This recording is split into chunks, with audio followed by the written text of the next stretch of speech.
Guys, look, we need to talk, all right? And it may be a sensitive topic for some folks, but we're going to be talking about immigration, all right? Now, I came across this Charlie Kirk video, and he's going back and forth with this woman. And I know as an American, and I know in America, we're going through an immigration crisis, right? If you don't know that, I don't know what to tell you at this point. It's very evident. Now, I want to ask you guys a question, and I want you to leave it in the comment section below before we get into the video, okay? It goes like this. Does living in a bad country, let's say you live in a terrible country, the conditions are horrible, okay? Does that give you the right to enter another country and break their laws, okay? Get in the comment section before I even start this video and answer that question for me. Thank you. All right. Without further ado, we getting right into it. Let's rock. All right. Hello. Oh, hi. I'm gonna start off by saying I'm a political science student. I'm a second year here at K-State, and I'm a first generation student. Try to turn it up a little bit. Turn it up a little bit. Yeah, perfect. Great. Thank you. And what's your name again? Alondra. Nice to meet Alvarez. you. Yeah. So I just had a question because you talk a lot about like protecting and securing our southern borders. But as the granddaughter of immigrants, I think that we get into a lot of complicated disputes with the idea that immigrants are criminals, are drug dealers, and things like that. So I just want to hear what your opinion is on those expectations or those, what do you call it, those stereotypes that are put on Hispanic communities, Latino communities, and how they change the way people perceive immigration. Sure. So, thank you for the question. So you said you're the first generation Yes, student I am. or first generation American? I'm a first generation student. Cool, great. Second generation American? Did I hear that right? Or Third generation Cool. American on my mom's side. Great. Second on my dad's. when your grandparents then, is that right, came Yes. to this country, did they do so through the legal process that was in front of them? So my father got married to my mother, so he's a legal resident of the United States. She's been here her entire life. But did she enter legally? She did. She's Okay. she's born here. Yeah. Got it. My grandpa on my dad's side entered in illegally. Okay. So I'm not here to like insult your grandpa, right? But Yeah. yeah, but we must be very clear that the type of immigration that we support is when you follow our rules and you come on our terms, and that you do not break into a country uninvited and you try to cut. Can I add something to that? The reason why he left, and a lot of people in Mexico do, is because of the political state, especially in the 70s and 80s, when they decided to move. They have a government that isn't supportive of their constituents, and because of drug problems, their only choice was to move. Yeah, I totally sympathize. Okay, so remember that question that I asked you if you were paying attention, right? Now it's starting to come in handy. Okay, so now everything should be making sense. So basically, my opinion personally, I 100% seriously, and I'm not just saying this just to say it, I sympathize with this woman, okay, because I understand that the conditions were very bad, they were terrible and whatnot, 1000%. Okay. But again, I'm going to agree with Charlie in terms of, because I already know what he's getting ready to say. Follow the proper procedures. Okay. Just follow the proper procedures. We have them there for a reason. It is not to hurt you. Okay. That's my personal opinion. And yeah, back to the video. That's not true. It's never the only choice to commit a crime, and we should not put up with it.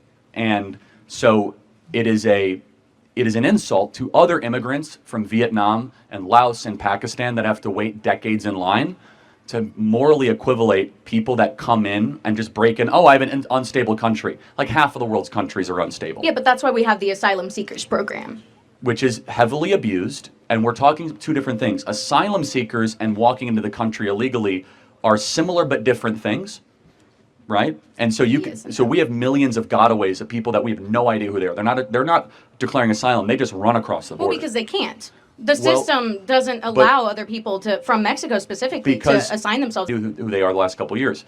So look, we just have to be very clear with this, is that if you come into the country uninvited, you have committed a crime and you are a criminal. And we could decide that we're not going to enforce our laws, Or we can say that when you are a criminal, you should then be punished for that crime, aka sent back to your country of origin, because you were not invited. And it is an insult, again, to the Poles and to the Czechoslovakians and from the Senegalese and people all across the world that don't have the proximity or the luxury just to waltz into America.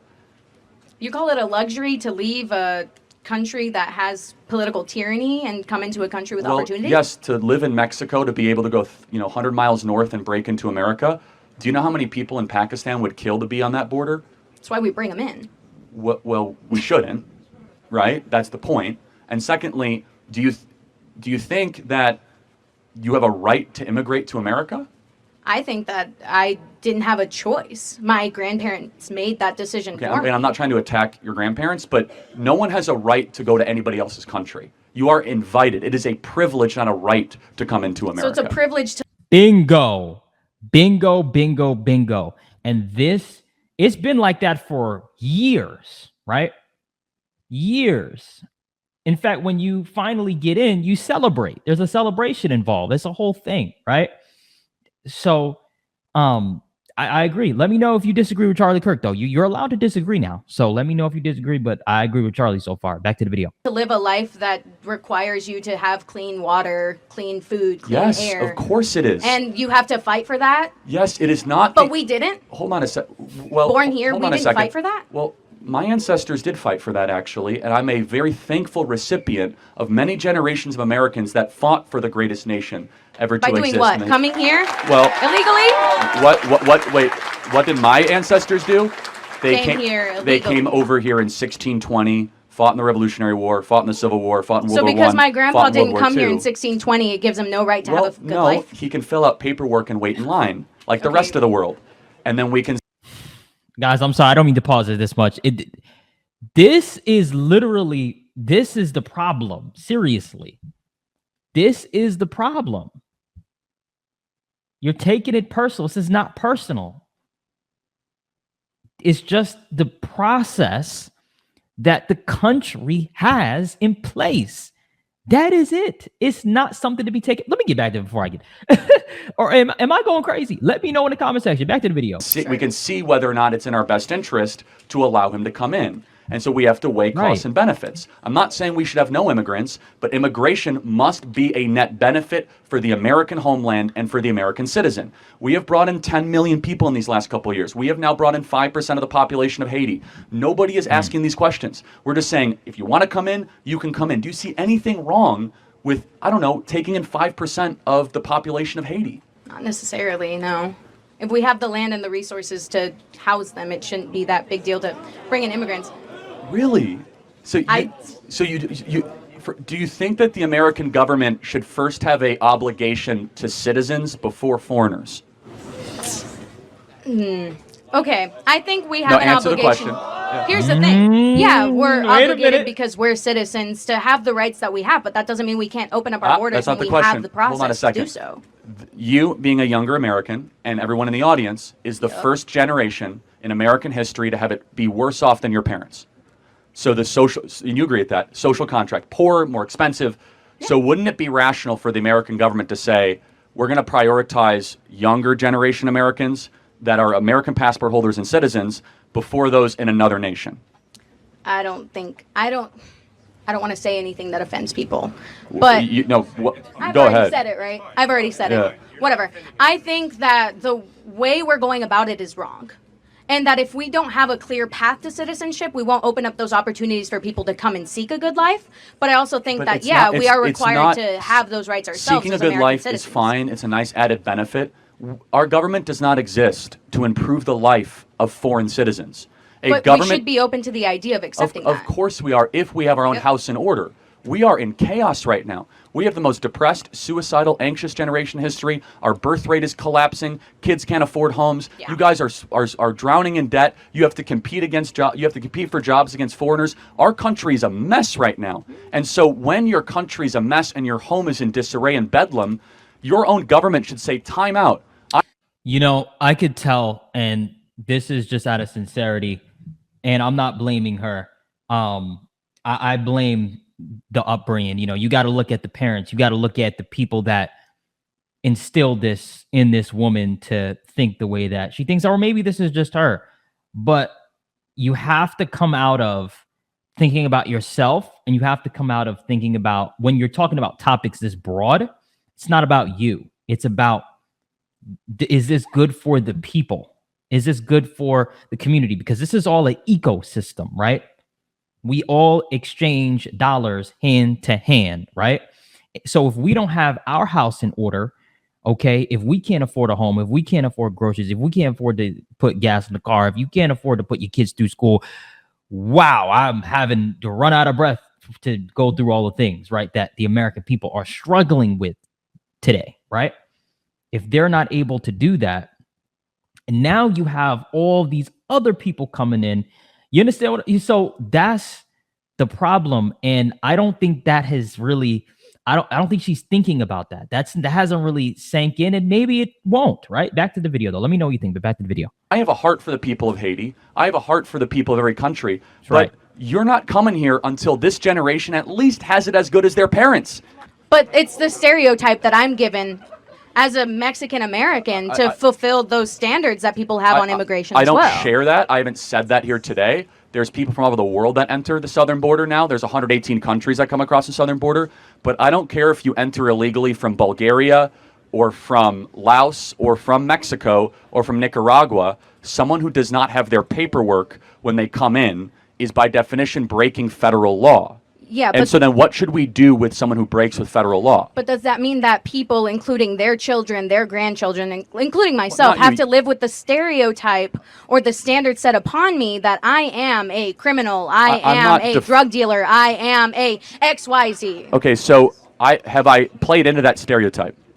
I've heard it many, many times, not from you specifically today. Okay, but then it's a little bit of a red herring, right? Because we're not even talking about it. I'm not... Well, my original question was, what do you think about it? What do I think about stereotypes? About the stereotype given to immigrants right now, and children of immigrants and people of color here. Well, I can't talk about something I don't believe in. So, I mean, I don't want people to be stereotyped. No different than when you look at a young white man on campus, you think he's a rapist, right?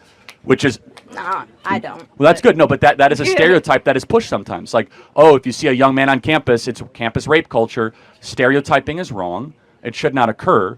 But we also must understand that the way that we constitute our immigration policy right now in this country is not in the benefit of the American citizen. And we're acting much more like a colony than a country. And where a country is where you have ties that bind you together. You have a shared history, hopefully a shared language. You have a shared culture, where a colony is you come from anywhere across the world, and so be it. And I want to say something real quick, too. I want to really hit this home, okay? I am for people coming to America the right way, coming through, doing their paperwork, going through the process. Because I understand it's not easy, 1,000%, okay? I am for that. I am not against people not coming into the country. Absolutely not. That is not the case. Just so we're clear and on the same page. It's just what Charlie's saying. Just go through the procedure that everybody else has to go through, and you'll be good, right? That's it. It's really that simple. But our emotions sometimes and all this extra stuff, can clog up, the temple, right? And now you're not, you're talking like this, you're not able to think straight, right? And she's, talking out of emotion. But anyway, back to the video.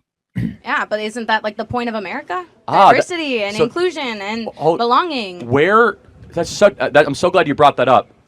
Where is that in the Constitution or the Declaration that diversity and inclusion, these are false ideals that are taught in school? They're, I guess, nice, but is diversity and inclusion really an American ideal?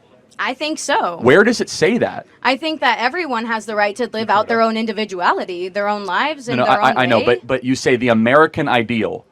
Where do you get that from? Pursuit of happiness. Yeah, pursuit of happiness for Americans. You're right, because that's what the Declaration I'm an American. was written for. No, if that's fine. Does that mean I'm not valid here for having a diverse background? No, of course you are, but I'm saying that what? So can I not express that? No, don't change the topic. You said we should be able to open up the country for people from all across the world. Yeah. Why do we believe that is a core belief? Because we want to help people. That's the point. We came here a long time ago We established a country a long, long time ago, and we want to have other people come in, I think, to live in the luxury that we live in now. Last question. I knew Are you okay with deporting every illegal person that's here? No. Why? Because there's some people here that are not represented well by the media. There's a lot of illegal immigrants here that are working their butts off for the life that they want. I don't care if they're working hard. But the point is, what should the punishment be for breaking into a country? Depends on the crime you commit after you break into it. Okay. No, that's it. I'm talking about just the crime is breaking in. What should the punishment be? I break into somebody's home. What should their punishment be?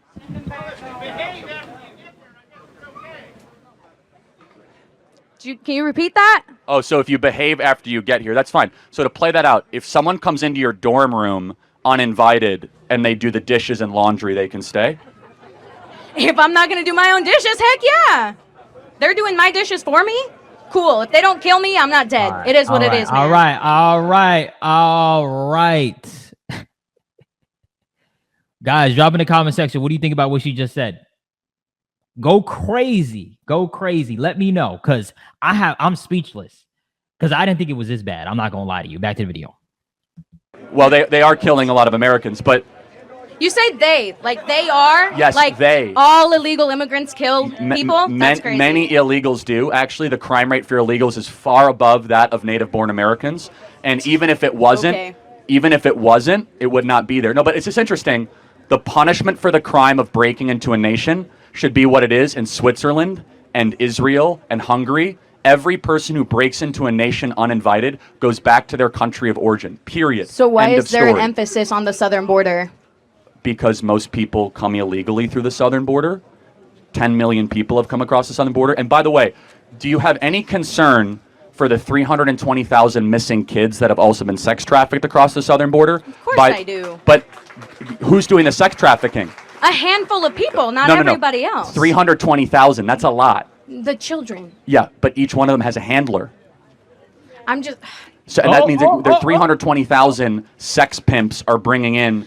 She couldn't say anything. You saw that? Sex slaves to this country. The point I'm trying to make is that we categorize all illegal immigrants under the same thing. Sex traffickers, drug dealers. Am I and doing by that? you saying all illegal immigrants have to be deported, you're implying that all of them are doing these terrible things. And not a small percentage of them. Well, it's not small, actually. 320,000 out of 10 million is not small, actually. That's a serious number. That's 3.2% of all people that came into the country are connected to sex slavery in some way. That's insane, actually.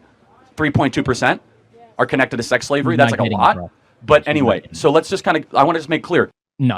Okay. All right, guys. Yeah, we're going to wrap it up there. Let me know. I think the point has been proven. Let me know what you think about, there's a lot to unpack in this video. Okay. I understand. Get in the comments. I will be getting in the comment section too, because I understand the gravity of this video and this topic. Okay. So I'm going to be getting in there. Get at me. Let me know what you think.